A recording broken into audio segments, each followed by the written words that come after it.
मनुष्येभ्यः भवत्तं विगान भेषजं शप्नोऽस्तु दिवरे शं चतुष्पदे ॐ शान्ति शान्ति शान्तिः ॐ अग्निर्वचितो भव आदित्यावतेयो भव विनायर्भव आयुनायर्भव इमे प्रिये पद्मने प्रमोदमाने रविमन्यमाने पुत्र शतमानं भवति शतायुः पुरुषतेन्द्रिय आयुष्येवेन्द्रिये प्रतिति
ఎండలలో కష్టపడుతున్నటువంటి వాళ్ళకి గొడుగులు ఇస్తున్నాము, వర్షానికి ఇబ్బంది పడుతున్నటువంటి క్యాప్స్ ఇస్తున్నాము, రకరకాల ఏదో ఒక రకమైన సేవ.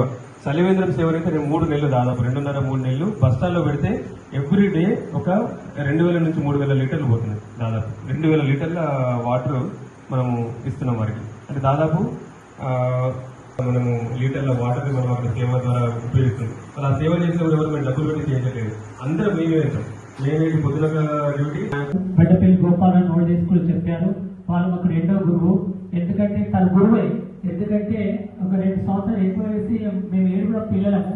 మా అమ్మ గొడవెట్టింది, ఈ అందరి పిల్లలు ఎంతమంది ఇక్కడ ఉంటే ఇట్లా అంటే అయ్యో వీళ్ళకి వయసు కంటే అప్పుడు మా నాన్నగారు కొత్తవాడ స్కూల్లో చేశారు టీచర్గా. చేసినప్పుడు డీ చేతిలో ఉంది కదా, వయసు ఏముంది, వేయండి, ఎక్కువ వేయండి, తీసుకెళ్ళండి అన్నారు. 2 సంవత్సరాలు ఎక్కువ వేసి ఏదో ఒక విధంగా అంటే ఒక సంస్థ చేసే కార్యక్రమాలలో భాగస్వామ్యం అవ్వడము, సపోర్ట్ అందించడం ఒకటి. అలాగే ఆర్థికంగా కూడా ఎంతో సహకరిస్తున్నటువంటి వాళ్ళు వీళ్ళందరూ మన ఆర్గనైజేషన్ ద్వారా చేసేటువంటి సమ్మర్ సేవల కార్యక్రమాలకి సపోర్ట్ యొక్క అనుగ్రహ ఆశీస్సులు సంపూర్ణంగా ఉండాలని ప్రయత్నం చేస్తున్నది. లోపల ఇప్పటికే మన శరీరంలో, అందరి శరీరాల్లో కూడా ఎంతో కొంత ప్లాస్టిక్ ఉండి ఉంటుంది. ముఖ్యంగా ఏదైనా ఫంక్షన్కి వెళ్ళినప్పుడు, ముఖ్యంగా మహిళలు అయితే తప్పకుండా ఆ ప్లాస్టిక్ దాంట్లో వేడివేడి భోజనం పెడతారు, చాలా బాగుంటుంది.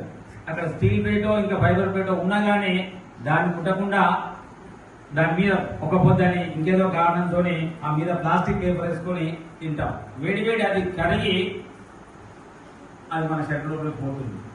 తినేటప్పుడు బాగానే ఉంటుంది, కానీ తిన్న తర్వాత దానిపైన అది లోపల ప్లాస్టిక్ ఉంటేనే ఆగుతుంది, లేకపోతే ఆగదు. మనం చూసినట్టయితే దాంట్లో ప్లాస్టిక్ ఉంటుంది.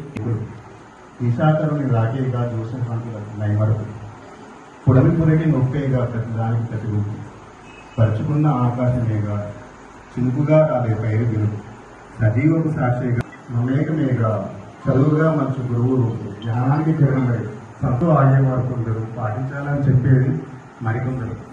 భజనకు వచ్చేవాడిని, అలాగే నగర సంగీతం కూడా వచ్చేవాడిని. నారాయణలో ఇక్కడ ఉన్నారు, వాళ్ళ దగ్గర నుంచి నేను భక్తి మార్గాలు నేర్చుకున్నాను. ఈ సందర్భంగా వీళ్ళు నాకు భక్తి గురువులుగా భావిస్తూ ఈ సభ సందర్భంగా మీకు నా యొక్క ధన్యవాదాలు సార్. అలాగే నా చిన్ననాటి నుంచి ఇప్పటి వరకు నా యొక్క అభివృద్ధికి పాల్పడినటువంటి ప్రతి ఒక్క ఉపాధ్యాయుడికి ఈ సందర్భంగా స్వామివారి సన్నిధిలో పేరు పేరున ధన్యవాదాలు తెలియజేస్తూ వచ్చింది. కాబట్టి ఈ యొక్క చిన్న మాట అందరికీ ఉపయోగపడుతుంది అనుకుంటున్నాను. మీ అందరికీ తెలుసు, ప్రజెంట్ అంటే యువత మొత్తం కూడా ఎక్కడ ఉంటున్నారంటే మొబైల్స్లో ఎక్కువ ఉంటున్నారు. చాలా మంది మనం పక్కన మన ఫ్రెండ్స్ కలిసినా కానీ ఎవరు కలిసినా కానీ అందరికీ గురు పౌర్ణిమ శుభాకాంక్షలు. ఎంతో ప్రేమపూర్వకంగా పిలిచి ఆదరించి మమ్మల్ని ఇక్కడికి ఆహ్వానించినందుకు కృతజ్ఞతలు తెలుసుకుంటున్నాము. Thank you very much. మీ అందరికీ సరే మొదటగా నా తల్లిదండ్రులకు పాదాభివందనాలు తెలియజేసుకుంటున్నాను. ఎందుకంటే వాళ్ళే మన తల్లిదండ్రులు మనకు కంటికి కనిపించే దేవుడు.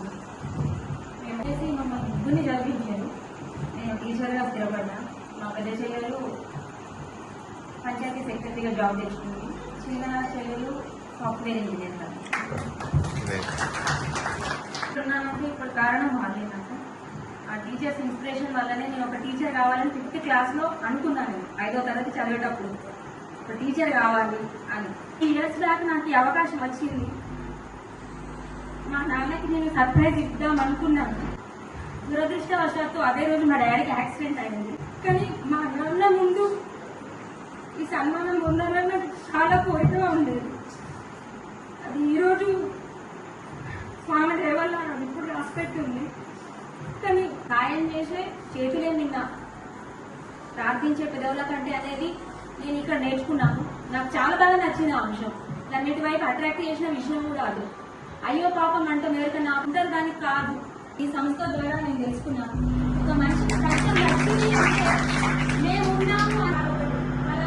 మనిషికి కష్టం వస్తే మనుషులమే మనం సహాయపడాలి. ఎక్కడి నుంచో రాడు భగవంతుడు మన లోపలనే ఉండి వాళ్ళ దగ్గర పంపిస్తాడు మనల్ని. సో